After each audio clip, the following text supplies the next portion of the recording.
السلام علیکم ورحمۃ اللہ وبرکاتہ۔ آج ہم راوی کا تعارف، کس طرح راوی کے بارے میں، راوی کی پہچان، راوی کا تعارف وہ کس طرح کیا جاتا ہے اس کے بارے میں ہم سیکھیں گے۔ تو سب سے پہلے ہم بحث کے اندر یہاں پر جو متعلقہ حدیث ہے اس کے الفاظ لکھ دیں گے۔ تو یہاں پر ہم نے پہلے سے لکھے ہوئے ہیں وَرِضْوَانٌ مِّنَ الرَّحْمَٰنِ، تو ہم انٹر کے اوپر کلک کریں گے، سرچنگ شروع ہو جائے گی۔ آپ دیکھ سکتے ہیں کہ یہاں پر یہ سرچ آپشن، سرچنگ شروع ہو چکی ہے۔ تو کچھ دیر بعد اس کے نتائج آپ کے سامنے آ جائیں گے، جتنی بھی احادیث ہیں اس پر۔ اب آپ کے سامنے یہ نتیجۃ البحث، ایک حدیث جس میں یہ الفاظ ہیں وہ آ چکی ہے، اور بحث یعنی سرچ مکمل ہو چکی ہے۔ ہم موافق کے اوپر کلک کر دیں گے، اور اس کے بعد ہم اس حدیث کے اوپر آئیں گے۔ جب ہم یہاں پر کلک کریں گے تو آپ دیکھیں گے کہ یہ چیز اوپر یہاں کھل کر سامنے آ جائے گی۔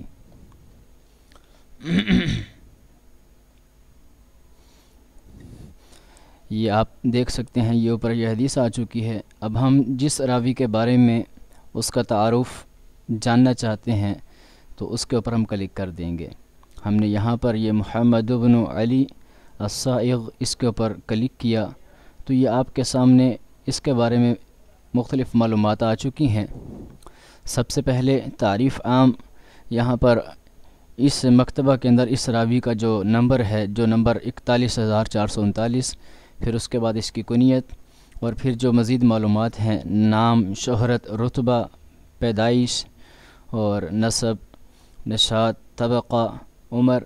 تو یہ اس خانے کے اندر یہ چیزیں ہیں۔ اس کے بعد ہم دوسرے خانے پر جائیں گے اور اس میں ہم دیکھیں گے الجرح والعدالہ، اس راوی پر جو جرح، کسی نے اگر کوئی جرح کی ہے یا اس کو اچھا کہا ہے، اس کی عدالت بیان کی ہے، تو وہ ہم یہاں پر دیکھ سکتے ہیں۔ ابو حاتم بن حبان، اس کے اوپر ہم کلک کریں گے تو یہ کہہ رہے ہیں ذکرہ فی الثقات، اس نے اس کو ثقات میں ذکر کیا ہے۔ اسی طرح دارقطنی، انہوں نے اسے ثقہ کہا ہے۔ امام ذہبی نے اس کے ساتھ صدق اور فہم اور وسعت الروایہ اس چیز کا حکم لگایا ہے۔ اس کے بعد الشیوخ، اس میں ہم دیکھ سکتے ہیں کہ اس کے استاذ کون کون سے ہیں، کتنے ہیں، وہ تمام لسٹ میں آ جائیں گے۔ تلامیذ جو اس کے طالب علم ہیں جنہوں نے ان سے احادیث سیکھی ہیں۔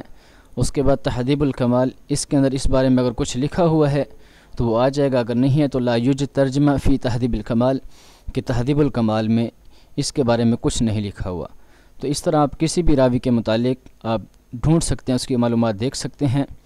اسی طرح آپ کسی اور، پہلے ہم نے محمد بن علی الصائغ پر کلک کیا تھا، اب آپ کسی بھی راوی پر کلک کریں گے، اس کے متعلق یہ تمام احادیث یا تمام یہ جو اس کا تعارف ہے وہ سارا آپ کے سامنے کھل جائے گا۔ امید ہے کہ یہ چیز آپ کو سمجھ آ چکی ہوگی۔ اگر آپ اس بارے میں مزید کچھ پوچھنا چاہیں تو یوٹیوب پر اس چینل کو سبسکرائب کریں، اور اس کے بعد آپ سوالات کر سکتے ہیں۔ السلام علیکم ورحمۃ اللہ وبرکاتہ۔